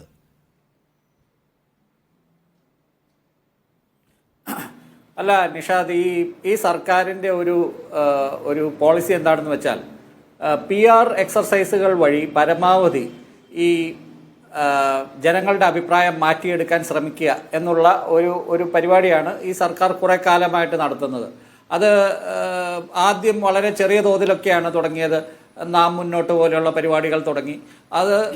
അതിനുശേഷം കഴിഞ്ഞ പ്രളയകാലത്തും അതിനുശേഷം കോവിഡ് വന്ന സമയത്തുമൊക്കെ മുഖ്യമന്ത്രിയുടെ പത്രസമ്മേളനങ്ങൾ, അത് വളരെ കൺട്രോൾഡ് ആയിട്ടുള്ള ഒരു അറ്റ്മോസ്ഫിയറിൽ ഇരുന്നാണ് ഇതൊക്കെ നടക്കുന്നത്. ജനങ്ങൾക്കത് മനസ്സിലാകില്ല. പക്ഷെ ചോദ്യം ചോദിക്കുന്നത് പോലും അതിന് ഉള്ള ബുദ്ധിമുട്ടുകൾ പോലും പത്രപ്രവർത്തകർക്കറിയാം എങ്ങനെയാണ് അത് വളരെ കൺട്രോൾഡ് ആയിട്ടുള്ള ഒരു നിയന്ത്രിതമായിട്ടുള്ള ഒരു തരത്തിൽ അത് നടത്തിയെടുത്തത്. അത് കാണാൻ ഒത്തിരി ആൾക്കാരുണ്ടാകുന്നു. അതിനുശേഷം ആ കോവിഡിൻ്റെ ഒക്കെ പശ്ചാത്തലത്തിൽ സ്വർണ്ണ കടത്ത് ആരോപണങ്ങളെയൊക്കെ നേരിട്ടിട്ടും ഈ സർക്കാർ വീണ്ടും തിരിച്ചു വരുന്നു. അതിനുശേഷം സർക്കാരിന് വീണ്ടും ഈ സാമ്പത്തിക ബുദ്ധിമുട്ട് ഭയങ്കരമായപ്പോൾ, നിഷാദ് ഓർക്കണം, കഴിഞ്ഞ വർഷം തന്നെ ഇവിടുത്തെ പ്രമുഖ പത്രങ്ങൾ മനോരമയും മാതൃഭൂമിയൊക്കെ എഴുതി തുടങ്ങിയിരുന്നു, ഇങ്ങനെ പോയാൽ അടുത്ത വർഷം സർക്കാരിൻ്റെ കയ്യിൽ പണം ഉണ്ടാകില്ല. കാരണം ഇതിൻ്റെ ഈ സർക്കാരുകൾ എങ്ങനെയാണ് ചിലവ് ചെയ്തു പോകുന്നത് എന്നുള്ള കാര്യവും അടുത്ത വർഷം ഈ റവന്യൂ കമ്മി ഗ്രാന്റ് ഇല്ലാതാകും, അല്ലെങ്കിൽ GST കോമ്പൻസേഷൻ അതിൻ്റെ ആ ഒരു നഷ്ടപരിഹാര തുക ഇല്ലാതാകും എന്ന് ഇവിടെ മനോരമയ്ക്കും മാതൃഭൂമിക്കും അറിയാം. പക്ഷെ പിണറായി വിജയൻ സർക്കാരിന് അറിയില്ലായിരുന്നു. എന്നിട്ട് ഈ കെടുകാര്യസ്ഥതയെല്ലാം കഴിഞ്ഞിട്ട് ഇപ്പോൾ ഒരു ഉളുപ്പുമില്ലാതെ ന്യായീകരിക്കുകയാണ്, ഞങ്ങൾക്ക് റവന്യൂ കമ്മി ഗ്രാന്റ് വെട്ടിക്കുറച്ചു, GST നഷ്ടപരിഹാര തുക വെട്ടിക്കുറച്ചു. ഇതെല്ലാം ഒരു നിശ്ചിത കാലഘട്ടത്തിലേക്കുള്ളതാണ് എന്ന് പിണറായി വിജയൻ സർക്കാരിന് നന്നായിട്ട് അറിയാം. പക്ഷെ ഇപ്പോൾ എന്താണ് പറയുന്നത്? 57,000 കോടി ഞങ്ങളുടെ വെട്ടിക്കുറച്ചു എന്നാണ് പറയുന്നത്. വ്യാജ കണക്ക്, കള്ളക്കണക്ക് പറഞ്ഞ് കുറേ നാൾ അങ്ങനെ നീക്കി. ഈ നവകേരള സദസ്സിൽ തന്നെ ഇപ്പോൾ തോമസ് ചാഴികാടനെ പോലെയുള്ള ഒരു MP-യെ സദസ്സിൽ വെച്ച് തന്നെ അവഹേളിച്ചുകൊണ്ട് മുഖ്യമന്ത്രി പറഞ്ഞത് എന്താണ്? ഈ നവകേരള സദസ്സ് കേന്ദ്രത്തെ വെറുതെ ഇങ്ങനെ ആക്ഷേപിക്കാനുള്ള ഒരു പരിപാടിയാണ്. ഈ കേരളത്തിലെ സാമ്പത്തിക സ്ഥിതിയെല്ലാം കേന്ദ്ര സർക്കാരിൻ്റെ അല്ലെങ്കിൽ കേന്ദ്ര സർക്കാർ സാമ്പത്തിക ഞെരുക്കിക്കൊണ്ടിരിക്കുന്നത് കൊണ്ടുണ്ടാകുന്നതാണ് എന്ന് ജനങ്ങളെ ബോധ്യപ്പെടുത്താനുള്ള, അല്ലെങ്കിൽ അങ്ങനെ ഒരു PR പരിപാടി ജനങ്ങളിലേക്ക് അത് അടിച്ചേൽപ്പിക്കുക, അങ്ങനെ വിശ്വസിപ്പിക്കുക എന്നുള്ളതായിരുന്നു ഈ നവകേരള സദസ്സിന്റെ പോലും പ്രധാനപ്പെട്ട ലക്ഷ്യം. പിന്നെ കേരളീയം പോലെയുള്ള പരിപാടികൾ, ഇപ്പൊ ഞാൻ ലോക കേരള സഭയുടെ അംഗമായിട്ടുള്ള ഒരു സുഹൃത്തുണ്ട് എനിക്ക്. അദ്ദേഹം പറയുന്നതാണ്, ഈ ലോക കേരള സഭയിൽ അംഗമായാൽ നിങ്ങൾക്ക് സർക്കാരിന്റെ ഇതുപോലെയുള്ള പല ഫോണുകൾ വന്നുകൊണ്ടിരിക്കും, ഓരോരോ പരിപാടികൾ, ഓരോരോ സ്പോൺസർഷിപ്പുകൾ, ഇതുപോലെയുള്ള സ്പോൺസർഷിപ്പുകളിൽ നിങ്ങൾക്ക് പണം കൊടുക്കാൻ പറ്റും. ഈ സ്പോൺസർഷിപ്പുകളൊക്കെ കൊടുത്താൽ ഇതിന് പല വിധത്തിലുള്ള സ്ട്രിങ്ങുകളുണ്ട്, ഇതിന് ചരടുണ്ട്. ഓരോ ഇതുപോലെയുള്ള പണം കൊടുക്കുന്ന ആൾക്കാരെല്ലാം അവരെല്ലാവരും വെറുതെ പണം കൊടുക്കും. പണം എന്തായാലും മരത്തിൽ കായ്ക്കുന്ന സാധനമല്ലല്ലോ. ഈ പണം കൊടുക്കുന്നവർക്കെല്ലാം പ്രത്യുപകാരം കിട്ടുമല്ലോ. ഇപ്പോൾ പണ്ടൊക്കെ ആണെങ്കിൽ CPM എന്ന് പറയുന്ന ജനങ്ങളുടെ സർക്കാർ, പണ്ടൊക്കെ എൻ്റെ കുട്ടിക്കാലത്തൊക്കെ ഞാൻ കേട്ടിട്ടുണ്ട്, ഇത് ഞങ്ങളുടെ സർക്കാരാണെന്ന് ജനങ്ങൾ, സാധാരണക്കാർ പറയുന്നത് കേട്ടിട്ടുണ്ട്. പക്ഷെ ഇപ്പോൾ എന്താണ്, സാധാരണക്കാരുടെ സർക്കാരാണോ ഇത് മുതലാളിമാരുടെ സർക്കാരായില്ലേ? ഈ മധ്യവർത്തി സർക്കാരാണ്, മധ്യവർത്തികളുടെ സർക്കാരാണ് എന്ന് പണ്ടേ ഇപ്പോൾ കുറെ കാലമായിട്ട് കേൾക്കുന്നതാണ്. പക്ഷെ ഇപ്പോൾ അവസാനം വന്നിട്ട് ഇത് മുതലാളിമാരുടെ സർക്കാരായിട്ട് മാറിയിട്ടുണ്ട് എന്ന് പറയേണ്ടി വരും. കാരണം ഇപ്പോൾ ഈ കേന്ദ്ര സർക്കാരിന്റെ, ഇപ്പൊ നരേന്ദ്രമോദി സർക്കാരിന്റെ ഒരു മുഖമുദ്ര എന്ന് പറയുന്നത് അത് വളരെ ക്യാപിറ്റലിസ്റ്റ് ആയിട്ടുള്ള, ചില മുതലാളിമാർക്ക് മാത്രം തീരെഴുതി കൊടുത്തിട്ടുള്ള ഒരു സർക്കാരാണ്. അല്ലെങ്കിൽ ഈ നമ്മുടെ റിസോഴ്സസ് എല്ലാം അംബാനിക്കും അദാനിക്കും മാത്രമാണ് തീരെഴുതി കൊടുക്കുന്നത്. ഇവിടെയും കേരളത്തിലും ഇത് പതുക്കെ പതുക്കെ അങ്ങനെ ആയിക്കൊണ്ടിരിക്കുകയാണ്. ഇവിടെ നമ്മുടെ ധാതു ലവണങ്ങൾ തുടങ്ങിയുള്ള സാധനങ്ങൾ എല്ലാം ചില പ്രൈവറ്റ് ആയിട്ടുള്ള ആൾക്കാർക്ക് എഴുതി കൊടുക്കുകയാണ്. എന്നിട്ട് അതിന് തിരിച്ച് പലതരത്തിൽ പണം വാങ്ങുകയാണ്. ഇത് സർക്കാരിലേക്ക് വാങ്ങുന്നുണ്ട്, ഇത് കമ്പനികളിലേക്ക് വാങ്ങുന്നുണ്ട് കൈക്കൂലിയായിട്ട്. ഇപ്പോൾ ഈ പണ്ട് മൻമോഹൻ സിംഗ് പ്രധാനമന്ത്രി പാർലമെന്റിൽ പറഞ്ഞ ഒരു വാക്കുണ്ട്, organised loot and legalised plunder. അത് വളരെ വ്യവസ്ഥാപിതമായിട്ട് ജനങ്ങളെ കൊള്ളയടിക്കുക എന്നുള്ള കാര്യം ഇവിടെ വളരെ ഭംഗിയായിട്ട് ഇപ്പോൾ CPM ചെയ്തുകൊണ്ടിരിക്കുകയാണ്. ഈ നവകേരള സദസ്സും കേരളീയവും ഇതുപോലെയുള്ള പല PR പരിപാടികളും കഴിഞ്ഞതിന് ശേഷം ഇപ്പോൾ ഏറ്റവും അവസാനത്തെ PR ആണ് ഈ മുഖാമുഖം. ഈ ഇതുപോലെയുള്ള PRകളിൽ കൂടി ജനങ്ങളുടെ അഭിപ്രായം മാറ്റിയെടുക്കാം, അല്ലെങ്കിൽ ജനങ്ങൾക്ക് ഇപ്പോൾ ഉള്ള എതിർപ്പ് മാറ്റിയെടുക്കാം എന്ന് പിണറായി വിജയൻ സർക്കാർ വിചാരിക്കുന്നുണ്ടെങ്കിൽ, ഈ മന്ത്രിസഭയും ഈ മന്ത്രിമാരും ഈ മുഖ്യമന്ത്രിയൊക്കെ വിചാരിക്കുന്നുണ്ടെങ്കിൽ അതെനിക്ക് തോന്നുന്നു വിലപ്പോയില്ല എന്നാണ്. കാരണം ഇന്നിപ്പോൾ മീഡിയ വണ്ണിൽ തന്നെ ഞാൻ വാർത്ത കണ്ടു, പല സ്കൂളുകളിലും അരിയില്ല എന്ന് പറയുന്ന ഒരു കാലം എന്തെങ്കിലും ഉണ്ടായിട്ടുണ്ടോ? സ്കൂളുകളിൽ ഉച്ചക്കഞ്ഞിക്ക് അരിയില്ല എന്ന്. ഇപ്പൊ ഇവിടെ സാമ്പത്തിക യാഥാർത്ഥ്യം ആളുകൾ നേരിൽ അനുഭവിക്കുമ്പോൾ ഈ എക്സസൈസുകൾ കൊണ്ടുള്ള ഗുണം എന്താണ്? PR എന്ന വാക്കിനെ പ്രകാശ് മാഷ് അംഗീകരിക്കുമെന്ന് എനിക്കറിയില്ല. എം പ്രകാശൻ, ഇതിനകത്ത് ആളുകൾക്ക് അവരുടെ ജീവസന്ധാരണ പ്രശ്നങ്ങൾ മുന്നിലുള്ളപ്പോൾ നിങ്ങൾ എന്ത് ചോദിച്ചറിയാനാണ് വരുന്നത്? എന്താണ് ആളുകളുടെ പ്രശ്നം നിങ്ങൾക്ക് അറിയാത്തതാണോ? നിങ്ങൾ പരിഹരിക്കേണ്ട പ്രശ്നങ്ങൾ ഇപ്പോൾ ഇവിടെ ഉണ്ട്. KSRTCയിലെ തൊഴിലാളി സ്റ്റേറ്റിന് വേണ്ടി പണിയെടുത്ത തൊഴിലാളിയാണ്. പണിയെടുത്ത തൊഴിലാളിക്ക് കൂലി കൊടുക്കണം, സർക്കാരാണ് അവരെ റിക്രൂട്ട് ചെയ്യുന്നത്. അത് കൊടുക്കാൻ കഴിയാത്ത ഒരു ഭരണകൂടം എന്താണ് ഈ നാട്ടിലെ പ്രശ്നമെന്ന് ചോദിച്ചറിയാൻ വരുന്നതിൽ പരം അപഹാസ്യമായ ഒരു സംഗതി വേറൊന്നുണ്ട്. സ്കൂളിൽ അരിയില്ല എന്നുള്ളത് സർക്കാരിന് അറിയാത്തതാണോ? KSRTCയിൽ ശമ്പളം കിട്ടുന്നില്ല, ലൈസൻസ് പ്രിന്റ് ചെയ്യാൻ പറ്റുന്നില്ല, MBD ഉദ്യോഗസ്ഥരുടെ ഫോൺ ബില്ല് അടയ്ക്കാൻ പറ്റുന്നില്ല. ഇതൊക്കെ ഗവൺമെന്റ് അറിയാത്തതാണ്. പിന്നെ നിങ്ങൾ എന്ത് ചോദിച്ചറിയാനാണ് വരുന്നത്? നവകേരള സദസ്സിലെ പ്രഭാത സദസ്സിനെ കുറിച്ച് ഞാൻ ചോദിച്ചിട്ടുണ്ട്. മുഖ്യമന്ത്രി പറഞ്ഞത് ആർക്കും ഈ സർക്കാരിനെ കുറിച്ചൊരു എതിരഭിപ്രായം ഇല്ല എന്നാണ്. എന്ന് വെച്ചാൽ എല്ലാം വളരെ പോസിറ്റീവായിട്ടുള്ള റെസ്പോൺസാണ്.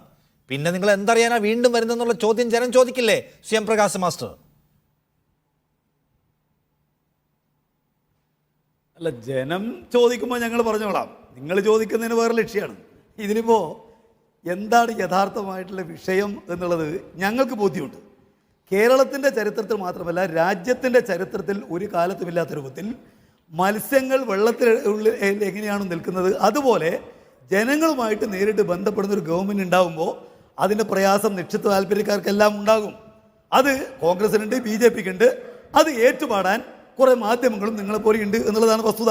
ഇവിടെ ഇപ്പോൾ ഞാൻ ചോദിക്കട്ടെ, ഇത്രയേറെ വികസനം നടന്നൊരു കാലം ഈ കഴിഞ്ഞ 7.5 കൊല്ലക്കാലത്തിനുള്ളിൽ വേറെ എവിടെയുണ്ട്? ഉമ്മൻചാണ്ടി ഗവൺമെൻറ് 5 കൊല്ലക്കാലം ഭരിച്ചല്ലോ, ഒരു വികസനം ഉണ്ടായിട്ടില്ല. ഉമ്മൻചാണ്ടി ഗവൺമെൻറ്റിൻ്റെ കാലത്ത് കൊടുത്തതിനേക്കാൾ 4 ഇരട്ടി വീടുകൾ, 3,75,000 വീടുകൾ ഈ ഗവൺമെന്റ് കാലത്ത് കൊടുത്തു. നിങ്ങൾ കൊടുത്തതിന്റെ ഏതാണ്ട് 4 ഇരട്ടി സംഖ്യ. നിങ്ങളെ UDF തർക്കിക്കുമ്പോൾ നിങ്ങൾ തർക്കിച്ചോളൂ പ്രകാശ് മാഷ്. എനിക്ക് ഈ 7 വർഷക്കാലം കൊണ്ട് ഒരുപാട് വികസന പ്രവർത്തനം നടത്തിയ സർക്കാരാണ് എന്ന വാദവും ഞാൻ അംഗീകരിച്ചു. എന്റെ ചോദ്യം KSRTC തൊഴിലാളിയുടെ ശമ്പളം എവിടെ? പണിയെടുത്തവന് കൂലി കൊടുക്കണമെന്ന പ്രത്യയ ശാസ്ത്രത്തെ മുൻനിർത്തി പ്രവർത്തിക്കുന്ന ഒരു പാർട്ടി ഭരിക്കുമ്പോൾ KSRTC തൊഴിലാളിയുടെ ശമ്പളം എവിടെ? ഉച്ചക്കഞ്ഞിയുടെ അരി എവിടെ? സിമ്മിന്റെ ബില്ല് എവിടെ? ഈ ചോദ്യം ഉണ്ടല്ലോ, അതിനല്ലേ ആൻസർ പറയേണ്ടത്. പിന്നെ വേറൊരു കാര്യം, ഈ സർക്കാരിന്റെ ഈ ഗവൺമെന്റ് ഇനീഷ്യേറ്റീവ് പ്രോഗ്രാംസിന്റെ ഒക്കെ നടത്തിപ്പുകാരാവാൻ നിങ്ങൾക്ക് എങ്ങനെയാണ് അവകാശമെന്ന് നേരത്തെ കോൺഗ്രസ് പാനലിസ്റ്റ് ഒരു ചോദ്യം ചോദിച്ചു. രണ്ടാമത്തേത്, ഈ നടത്തുന്ന പരിപാടികൾക്ക് സാമ്പത്തികമായി സുതാര്യമായിരിക്കണം എന്ന് പറയുമ്പോൾ ആ സുതാര്യത വിശദീകരിക്കാതെ ഞങ്ങൾ വികസനം നടത്തിയിട്ടുണ്ടെന്ന് വേറെ കാര്യം ഗവൺമെന്റ് ഭാഗമാണ്. XML ഗവൺമെന്റ് ഭാഗമാവും. അല്ലല്ല, ഗവൺമെന്റ് ഭാഗം. നിങ്ങൾ മിണ്ടാടുകളോ? ഞാനല്ലേ പറയുന്നത്. ഇവിടെ പെൻഷൻ കിട്ടും മാത്രമല്ല, അങ്ങനെ ഗവൺമെന്റ് ഭാഗവുമല്ല.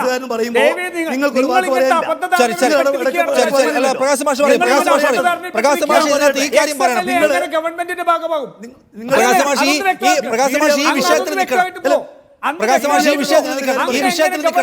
ഭാഗമാകും. ഗവൺമെന്റ് ഭാഗമാകാൻ താങ്കൾക്ക് എങ്ങനെ കഴിയും? ഒപ്പം തന്നെ സാമ്പത്തിക സുതാര്യത. ശരി, കേട്ടു. അല്ല, മറുപടി പറയൂ. അത് കേട്ടു.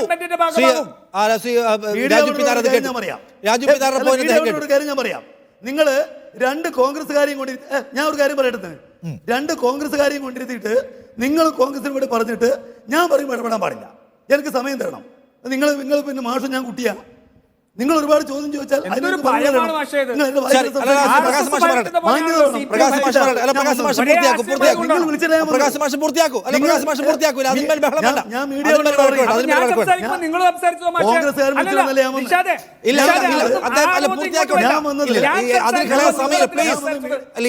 തർക്കിച്ച് കളയാൻ സമയമില്ല. ശരി, ഇങ്ങനെ തർക്കിച്ച് കളയല്ലേ. അദ്ദേഹം ശ്രീ പ്രകാശ് മാഷ് താങ്കളുടെ പോയിന്റ് പൂർത്തിയാക്കും പ്ലീസ്. അല്ല, ഞാൻ രാജു പി നായരിലേക്ക് വരും. ജനങ്ങൾ കാണുക പറയണ്ട.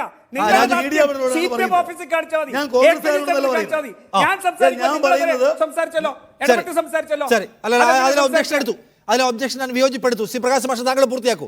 ഇവിടെ ഉന്നയിക്കപ്പെട്ട പോയിന്റിൽ നിന്നാൽ വലിയ ഉപകാരം. നിങ്ങളെപ്പോലെ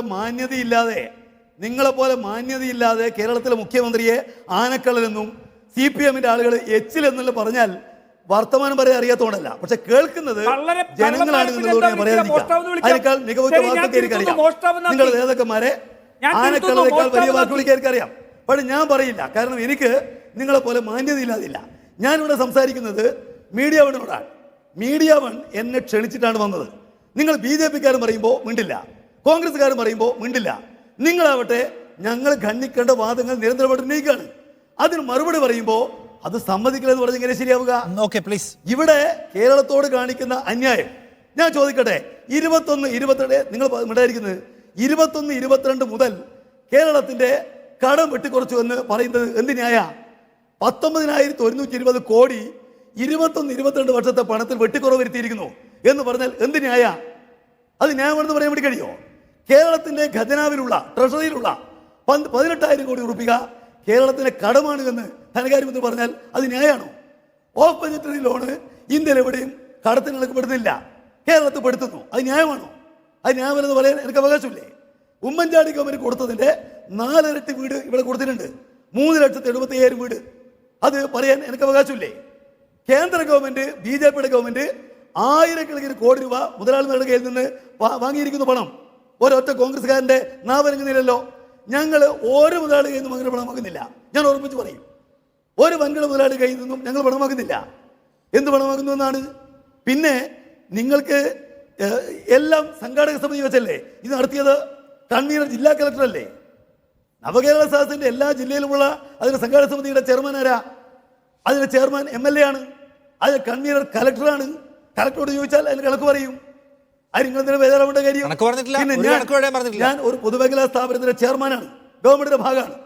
ഒരു സംശയം ഉണ്ടാവേണ്ട കാര്യമില്ല. പിന്നെ നിങ്ങളിപ്പോ ധാതു ലവണങ്ങൾ ഞങ്ങൾ കൊടുത്തു. ആർക്കാ കൊടുത്തേ പറയട്ടെ? ഒരു മുതലാളിക്ക് കേരളത്തിലെ നിങ്ങളാണല്ലോ ഈ കരിമണൽ കൊടുത്തിരിക്കുന്നത്. ഉമ്മൻചാണ്ടി ഗവൺമെന്റാണ്. ആർക്കറിയാതിരിക്കുന്നത്? ധാതു ലവണങ്ങൾ കൊടുത്തിപ്പാരാ? BJP-യുടെ ഗവൺമെന്റ് അല്ലേ? അതായിരിക്കും അമ്പായിരിക്കും. നിങ്ങൾക്ക് പറയാൻ ധൈര്യമില്ലാത്തതുകൊണ്ടല്ലേ? ഞങ്ങൾ കേരളത്തിലെ ഗവൺമെന്റ് ആർക്ക് കൊടുത്തു ധാതു ലവണം? ഏത് മുതലാളിക്ക് കൊടുത്തു പറയണ്ടേ? നിങ്ങൾ എപ്പോഴാണ് അനുമതി റദ്ദാക്കിയത്? നിങ്ങൾക്ക് യാതൊരു വർത്താനമില്ല. ആ കാര്യം അനുമതി റദ്ദാക്കിയത് എപ്പോഴാ? മാഷെ, നിങ്ങൾ അനുമതി റദ്ദാക്കിയത് എപ്പോഴാ?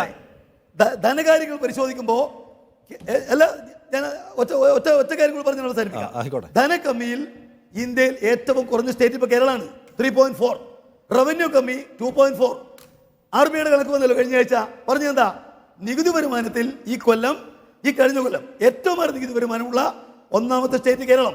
21, 22, 47,000, 22, 23, 58,000, ഇപ്പോ 70,000 കോടി. ഏറ്റവും വലിയ മികച്ച വർധനമാണ്.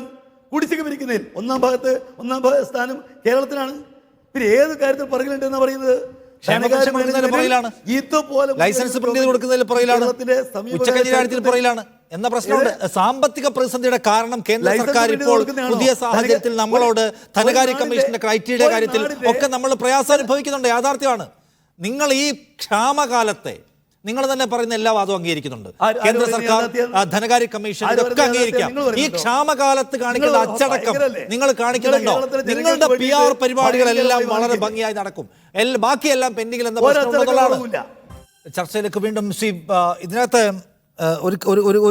ഒരു പ്രധാനപ്പെട്ട സംഗതി ശ്രീ രാജു പി നായർ ചൂണ്ടിക്കാണിക്കുന്നത്, ഈ സർക്കാരിന് നിലവിലെ സാഹചര്യത്തിൽ നിങ്ങൾക്ക് കുറേ ദുരൂഹമായ സംഗതികളൊക്കെ ആരോപിക്കാനുണ്ടെങ്കിലും നിലവിലെ സാഹചര്യത്തിൽ സർക്കാരിന് ഏതെങ്കിലും തരത്തിലുള്ള സാമ്പത്തിക ഭാരം ഉണ്ടാക്കാതെയാണ് ഈ തരത്തിലുള്ള ആക്ടിവിറ്റീസ് എല്ലാം ചെയ്യുന്നത് എന്നാണ്. ഒരു സർക്കാർ എന്ന് പറഞ്ഞാൽ എല്ലാ ദിവസവും രാവിലെ സെക്രട്ടേറിയറ്റിൽ വന്നിരുന്ന ജനങ്ങളുടെ കാര്യങ്ങൾ ഇങ്ങനെ ഭരിച്ചുകൊണ്ടേയിരിക്കുന്നതിനപ്പുറത്തേക്ക് പലതരത്തിലുള്ള പ്രവർത്തനങ്ങൾ, ആക്ടിവിറ്റീസ് ഗവൺമെന്റിന് ചെയ്യേണ്ടി വരുമല്ലോ. ജനങ്ങളുമായി ബന്ധം സ്ഥാപിക്കുന്നതിൻ്റെ ഭാഗമായിട്ട് എല്ലാ ഗവൺമെൻറ്റുകളും എല്ലായ്പ്പോഴും ചെയ്തു വന്നിട്ടുള്ള ഒന്നാണ്. സോ അത് എങ്ങനെ പരമാവധി പൊതുഖജനാവിന് ഭാരം ഉണ്ടാക്കാതെ ചെയ്യാമെന്നുള്ളതിൻ്റെ ഒരു പുതിയ മാതൃക അവരാവിഷ്കരിക്കുകയാണ്. അത് ഒരു നിലയ്ക്കും പാടില്ല. ജനങ്ങളുമായിട്ടുള്ള ഇത്തരം ഒരു ബന്ധത്തിൻ്റെ സമയമല്ല ഇത് എന്നാണോ നിങ്ങൾ പറയുന്നത്? അല്ല, അങ്ങനെ ചെയ്തതിന്റെ ഫലമാണ് ഞാൻ പറഞ്ഞത്. സംസ്ഥാനത്തിന്റെ പ്ലാനിന്റെ എക്സ്പെൻഡിച്ചർ 55%, തദ്ദേശ സ്ഥാപനങ്ങളുടെ എക്സ്പെൻഡിച്ചർ 38% നിൽക്കുന്നു സാമ്പത്തിക വർഷം തീരുമ്പോൾ. കാരണം എന്താ? ധനമന്ത്രി ബസിന്റെ തൂണിൽ പിടിച്ചുകൊണ്ട് നിന്നു, തദ്ദേശ സ്വയംഭരണ വകുപ്പ് മന്ത്രി ബസിന്റെ സ്റ്റാൻഡിൽ പിടിച്ചുകൊണ്ട് നിന്നു. അല്ലാതെ വേറെ പ്രത്യേകിച്ച് റോളൊന്നും ഉണ്ടായില്ലല്ലോ. ആരെങ്കിലും 5 മിനിറ്റ് കൂടുതൽ സംസാരിച്ചാൽ അതിന് വരെ പള്ളു കേൾക്കേണ്ട അവസ്ഥയിൽ ആത്മാഭിമാനം നഷ്ടപ്പെട്ട മന്ത്രിമാർ ഇതിന്റെ പുറകെ കൂടിയതല്ലാണ്ട് എന്തുണ്ടായി? അതിന്റെ റിസൾട്ട് ആണ് ഞാൻ പറഞ്ഞത്. പ്ലാൻ എക്സ്പെൻഡിച്ചർ 55%, തദ്ദേശ സ്ഥാപനങ്ങളുടെ എക്സ്പെൻഡിച്ചർ 38%. അതിൽ കൂടുതൽ എന്ത് തെളിവാണ് നിഷാദേ വേണ്ടത്? ഇനി അതിനട്ടെ, എന്തായാലും CPM ഗീബൽസിനെ തോൽപ്പിക്കുന്ന തന്ത്രങ്ങളായിട്ട് ഇറങ്ങുകയാണ്.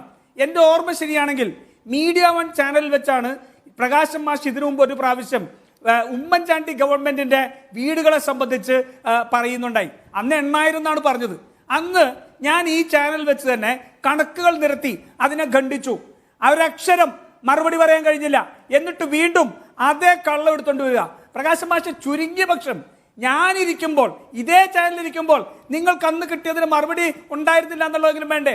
അതോ ഇത്രമാത്രം തൊലിക്കട്ടിയാണോ ഈ പച്ചക്കള്ളം വിളിച്ചു പറയാൻ?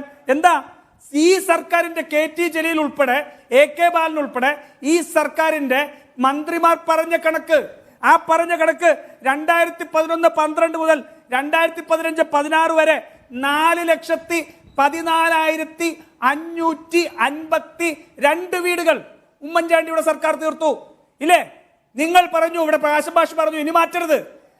8 വർഷം കൊണ്ട് 3,75,000 വീട് ഉണ്ടാക്കാൻ പറ്റുള്ളൂ. 5 വർഷം കൊണ്ട് ഉമ്മൻചാണ്ടി ഉണ്ടാക്കിയ വീടിന്റെ 7 അയലത്തെത്താൻ പറ്റിയില്ല. കണക്ക് വേണം ഞാൻ പറയാം.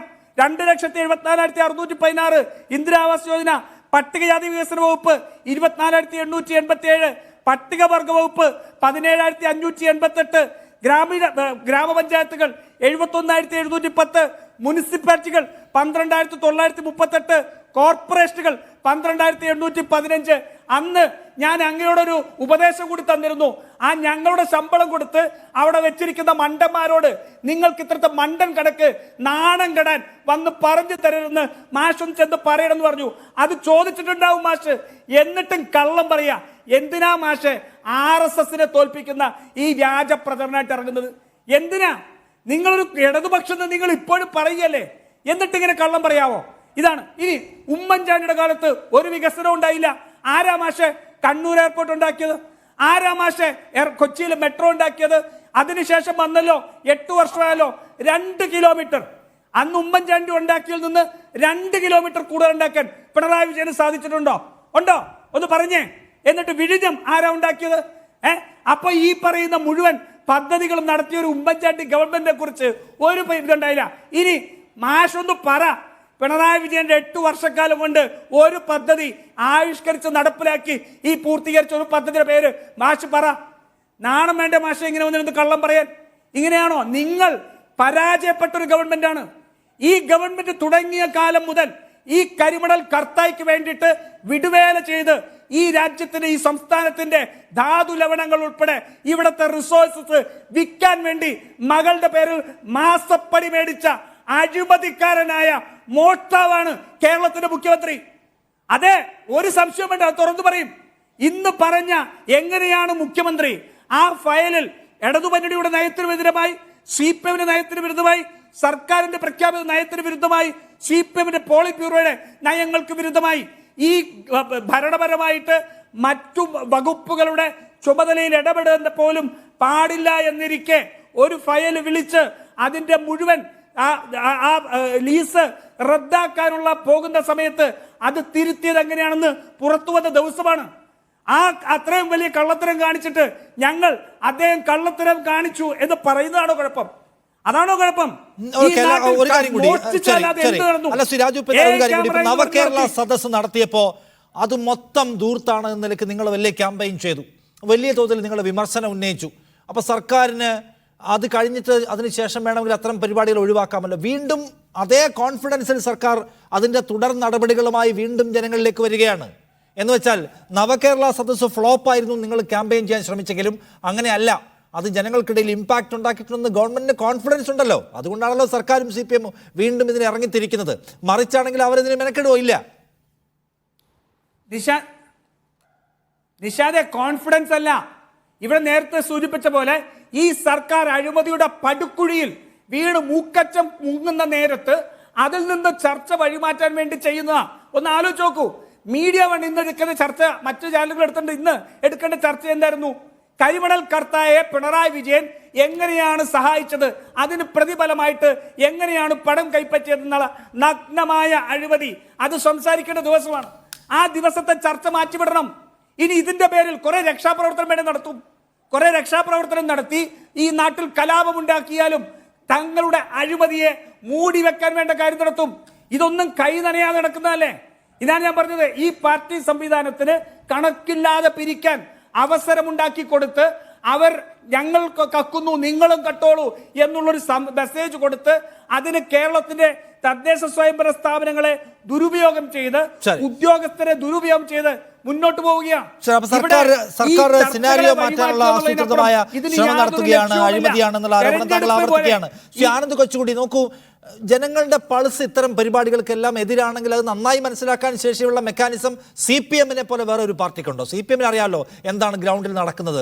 ഇപ്പം നമ്മൾ ചെയ്തുകൊണ്ടിരിക്കുന്ന എക്സസൈസുകളൊക്കെ കുഴപ്പമാണോ എന്ന് എന്താണ് ജനം ചിന്തിക്കുന്നത്? അവർക്ക് പോസിറ്റീവ് ഇൻപുട്സ് ഉണ്ടായിട്ടായിരിക്കില്ല അവർ ഇത്തരം പരിപാടികൾ ആവർത്തിക്കാൻ തീരുമാനിക്കുന്നത്. ഇത്തരം ഇനിയിപ്പോൾ നിങ്ങൾ പറഞ്ഞ പോലെ PR എക്സസൈസ് ആണെങ്കിലും അത് ഗുണപരമാവുന്നുണ്ടെന്നുള്ള അസസ്മെന്റിലല്ലേ? അതോ അതിനപ്പുറം CPM മറികടന്നുകൊണ്ടുള്ള ഗവൺമെന്റ് ഏജൻസീസ് തീരുമാനമായിട്ടാണോ ഇതിനെ കാണേണ്ടത്? അല്ല, ഇത് CPM മറികടന്നുള്ള തീരുമാനമൊന്നുമല്ല. ഇത് CPM കരുതിക്കൂട്ടി തന്നെ ചെയ്യുന്നതാണ്.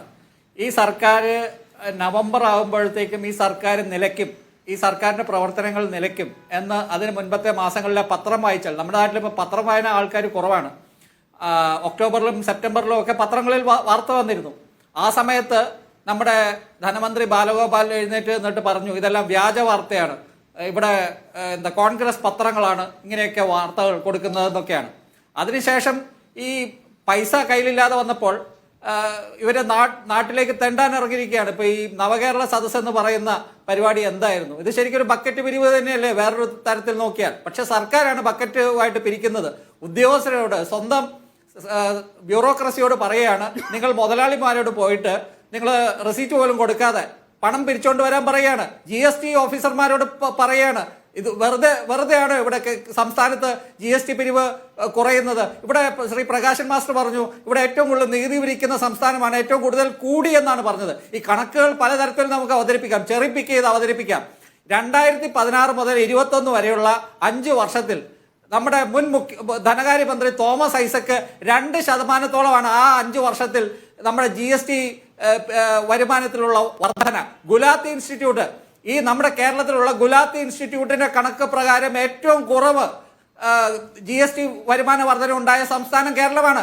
അത് ആ വെബ്സൈറ്റിൽ ആ ഇൻസ്റ്റിറ്റ്യൂട്ടിന്റെ വെബ്സൈറ്റിൽ ഈ കണക്ക് വന്നതിന്റെ പിറ്റേ ദിവസം അത് പൂഴ്ത്തി അത് എന്താണ് ഈ സർക്കാർ അവരെ ഭീഷണിപ്പെടുത്തി അത് പൂഴ്ത്തിവെപ്പിച്ചു. പക്ഷെ ആ സാധനം എൻ്റെ കയ്യിലുണ്ട്. ഇതെല്ലാം കണക്കാണ്. അതിനുശേഷം അത്രയും ചെറിയൊരു ബേസിൽ നിന്ന് ഇപ്പോൾ വർദ്ധിപ്പിച്ചു എന്നാണ് പറയുന്നത്. ശരിയാണ്, 40,000, 50,000, 70,000 ഇതൊക്കെ ശരിയാണ്. ഈ കഴിഞ്ഞ 3 വർഷത്തിൽ ഇവിടെ നികുതി പിരിവ് കൂടിയിട്ടുണ്ട്.